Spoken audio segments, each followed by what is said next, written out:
I didn't realize it at first, but the moment I entered that dream, something followed me back.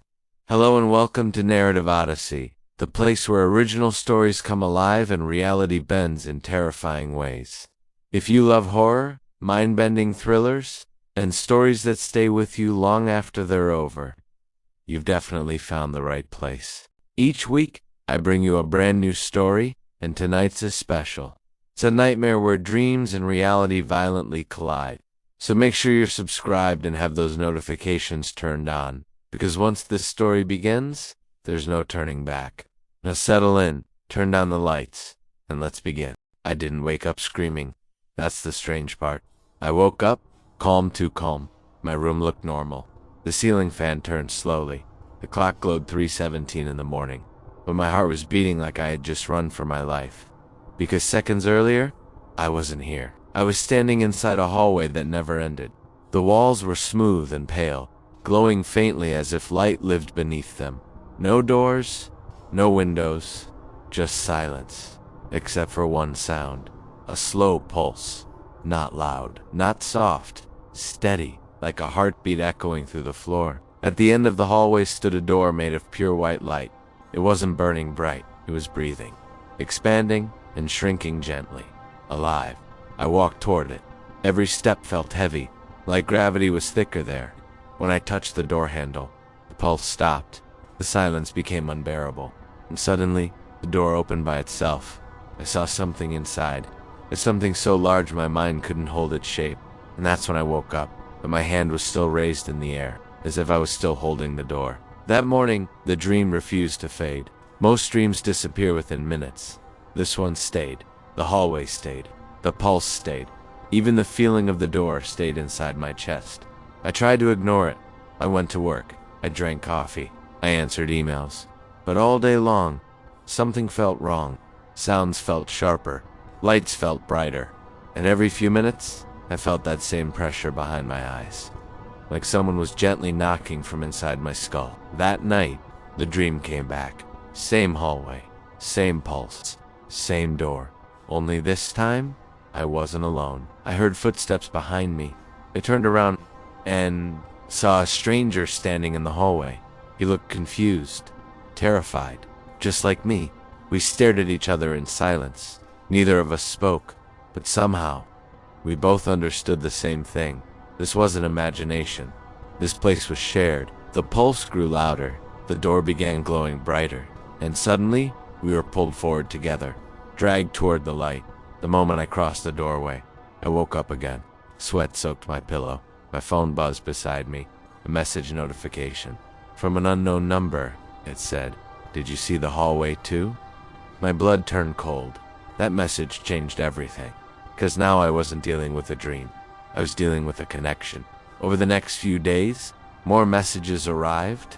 People from different cities, different countries, all describing the same place, same pulsing sound, same glowing door. Some said they heard whispers. Some said they felt watched. Some said they woke up crying without knowing why. One detail was always identical: the pulse.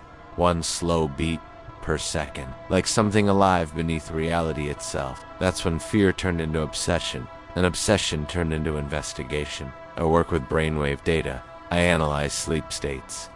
So I began recording my own sleep, tracking the exact moment the dream appeared. The pattern was impossible to ignore.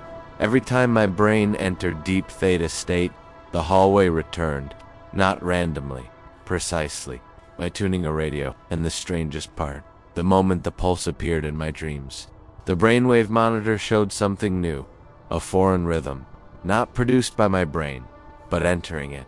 That's when the terrifying question formed in my mind. What if dreams aren't created? What if they're received? And what if something on the other side is calling us? That night, I didn't sleep. I sat in front of my monitors, watching my brainwave recordings replay again and again. The foreign rhythm was still there, quiet, persistent, like a shadow signal hiding inside my own thoughts. Out of curiosity, or maybe fear, I ran the frequency through public signal databases, military bands, satellite channels, research frequencies, and then I froze, because the pulse didn't come from nowhere. It matched a classified communication spectrum used by neural interface testing facilities. Not universities, not hospitals, corporate labs, private ones, the kind that don't publish research, the kind that test on people without permission. 2 days later, the world felt it. It started small. People collapsing from sudden sleep episodes in public places. Drivers blacking out at traffic lights.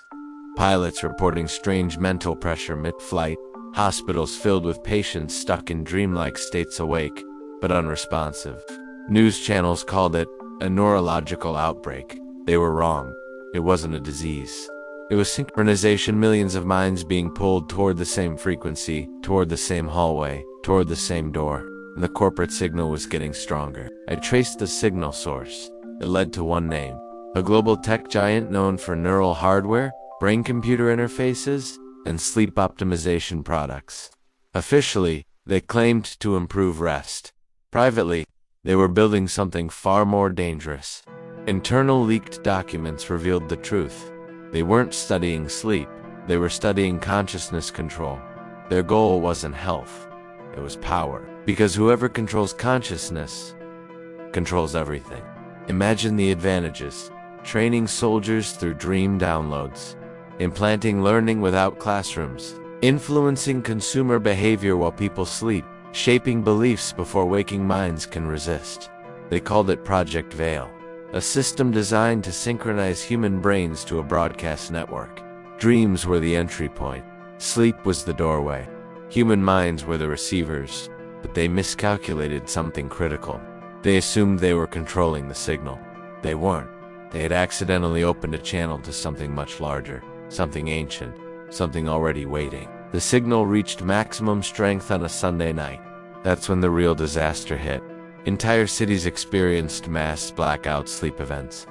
People dropped unconscious at the same moment. Emergency lines overloaded. Airports grounded flights. Stock markets halted trading. Social media flooded with videos of crowds standing frozen in silence, eyes open, breathing slow, dreaming together. And in those dreams, the door opened wider than ever before. Something began crossing through. Not physically, mentally.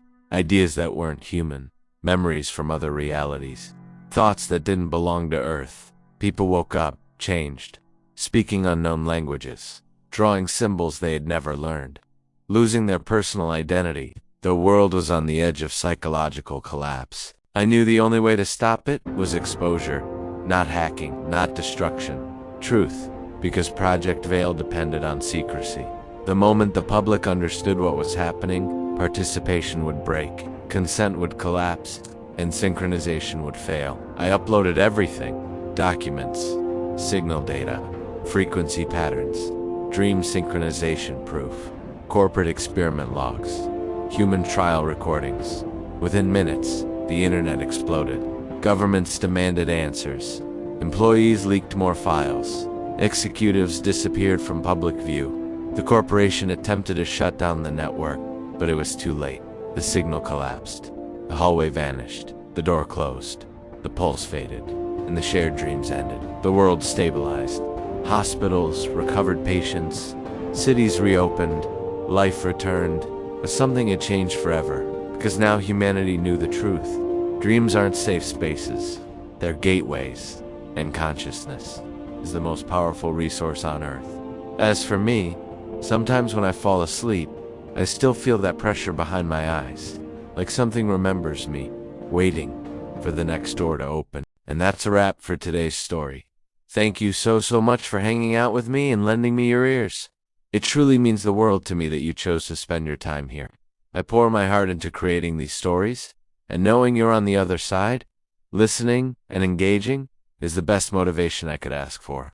Your support is what keeps this channel going and growing. If you enjoyed what you heard, please consider hitting that like button. It really helps a lot. And if you don't want to miss out on what's coming next, make sure to subscribe and turn on notifications. I've got so many more stories I can't wait to share with you. Thank you again for being such an amazing audience. I'll see you in the next one. Bye for now.